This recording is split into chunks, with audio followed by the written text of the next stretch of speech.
Hello friends, subscribe to my channel VJ Arts and Crafts and do press the bell icon to watch my latest video first.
past.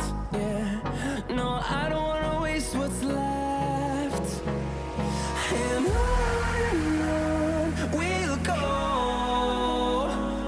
through the wastelands, through the highways, till my shadow turns to sun rays. And on we'll go, through the wastelands, through the highways, and on we'll go.